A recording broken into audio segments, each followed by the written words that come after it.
viewers, I'm Ashley Strauss-Martin, General Counsel for the New Mexico Association of Realtors. 4 revised NMAR forms will be available in the Instinet Library on or about September 20th. In this video, I'll discuss changes to one of those forms, the Seller's Notification of Multiple Offers, Form 5103. This is a 3-part series that covers all 4 forms, so be sure to watch the others when you can. This form, Seller's Notification of Multiple Offers, replaces the Invitation to Offer. The Invitation to Offer was constantly being misused. By way of example, how many of you countered the invitation to offer or received a counter to the invitation to offer? If you did, you were not alone, but a counter offer was not the appropriate response to an invitation to offer because the invitation to offer was not an offer. It, like the MLS listing, is a notification to buyers that the seller is willing to entertain offers. But all of this is water under the bridge now because we have a new form that is appropriately titled Seller's Notification of Multiple Offers. Now, for those of you who attended my legal update a couple of weeks ago at the Isleta Resort and Casino, this form has been modified since that presentation. Based on comments from the audience, I realized that the confusion we were trying to eliminate by replacing the invitation to offer with this new form would likely remain if we proceeded with this form as originally drafted. Consequently, we simplified the form. Paragraph 1 of this new form simply identifies the buyer who submitted an offer, and paragraph 2 simply identifies the property at issue. Paragraph 3 notifies the buyer that the seller has received multiple offers on the property and that before determining to accept or reject any one of those offers, seller is giving the buyer the opportunity to submit an offer setting forth buyer's highest and best terms and/or an offer based on the following terms, with space for the seller to say what terms he or she would like to see in the buyer's offer. We say and/or because the seller only may want buyer's highest and best offer, or the seller may want only an offer with specific terms. But in some cases, the seller may want buyer's highest and best and some very specific terms.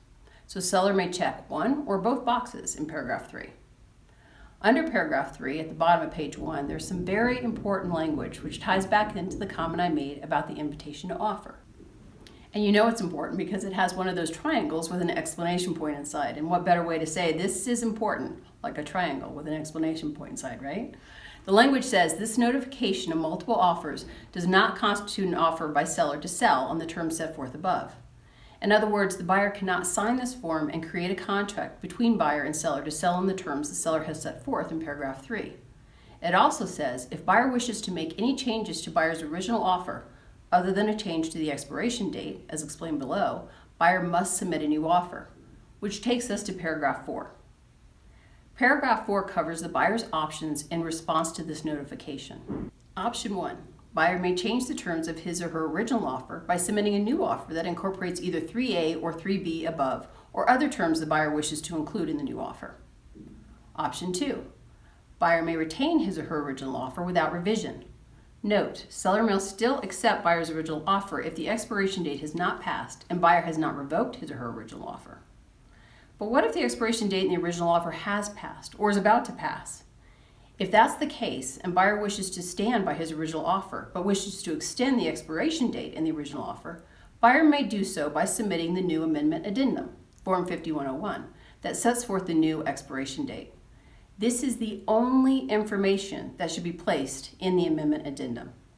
As noted at the bottom of the first page of this form, changes to any other terms of buyer's original offer other than the expiration date must be in the form of a brand new offer that incorporates those terms. Now, if buyer does not submit a new offer, revoke his or her original offer, or extend the expiration date in his or her original offer, then seller may assume buyer intends to retain the original offer as written. Option number 3, buyer may revoke his or her original offer. If buyer no longer wishes to have his or her original offer considered, buyer may revoke the original offer. NMAR's new revocation of offer, counteroffer, NMAR Form 5106 is referenced. Paragraph 5 outlines seller's options in response to what buyer does. So if buyer submits a new offer, seller may accept buyer's new offer, assuming the expiration date has not passed and buyer has not revoked his or her new offer. Or seller may reject buyer's new offer. If seller rejects buyer's new offer, seller should mark the rejects box on the last page of the purchase agreement. If the seller is rejecting the new offer, we do want the seller to affirmatively reject buyer's new offer by marking the rejection box. But it is important to note that failure of seller to accept buyer's new offer by the expiration date effectively constitutes a rejection of the new offer. Lastly, the seller may counter buyer's new offer. And then there's a warning. If countering, Seller should not counter multiple offers.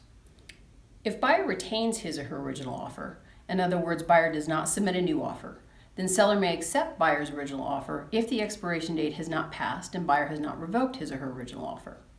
If the expiration date in the original offer has passed and seller wishes to accept buyer's original offer, buyer must agree to execute an amendment addendum extending the expiration date of the original offer. And if this occurs, both the original offer and the amendment addendum must be fully executed, meaning that both parties must sign both the original offer and the amendment addendum extending the expiration date. If the expiration date of the buyer's original offer has passed and the buyer does not wish to extend that expiration date, then seller can no longer accept the offer. The expiration date effectively serves as a revocation of that offer. Again, we're still talking about a situation where the buyer retains his or her original offer. The buyer does not submit a new offer. Seller may reject buyer's original offer. If seller rejects buyer's original offer, seller should mark the rejects box on the purchase agreement. Again, if the seller is rejecting buyer's original offer, we'd like to see the seller affirmatively reject the buyer's original offer by marking the rejection box. But remember that failure of the seller to accept buyer's original offer by the expiration date effectively constitutes a rejection of that original offer. Lastly, seller may counter buyer's original offer. If seller submits a counter, seller should mark the rejects and submits a counter box on the original purchase agreement and sign only the counter offer. Seller should not sign the amendment addendum if one was submitted extending the expiration date. Why are they not going to sign the amendment addendum? Because the expiration date is irrelevant if there is a counter offer. And this is not just true for this form in this scenario. Whenever an offer or counteroffer is submitted and the party receiving the offer or counteroffer intends to counter the offer or counteroffer, then the expiration date in that offer or counteroffer that is submitted is absolutely irrelevant because the counteroffer is a rejection of that offer. I point this out because I've heard brokers say the seller cannot counter the buyer's offer because it's past the expiration date. Again, if the party receiving the offer or counteroffer is countering, the expiration date in the original offer or counteroffer submitted is irrelevant. Paragraph 6 is the time is of the essence paragraph. It lets the buyer know that the seller will not consider any new offers made after a certain time. So, if the buyer wants to enhance his original offer, he or she must get it into the seller by this date and this time. So in conclusion, if you have one big takeaway from this video, please have it be that you do not submit a counteroffer in response to this form. This form is simply a notification to the buyer to submit a new offer. We have built in an expedited process if all the buyer wishes to do is extend the original expiration date, but that is the only new information that should appear on an amendment addendum. If you have questions about this form or any NMAR form, please contact me on the NMAR Legal Hotline. This concludes part 3 of this 3-part series. Be sure to watch part 1, in which I covered an addition to the exclusive right to sell listing agreement and the new amendment addendum, and part 2, in which I covered the revised backup purchase agreement. Thank you and have a great day.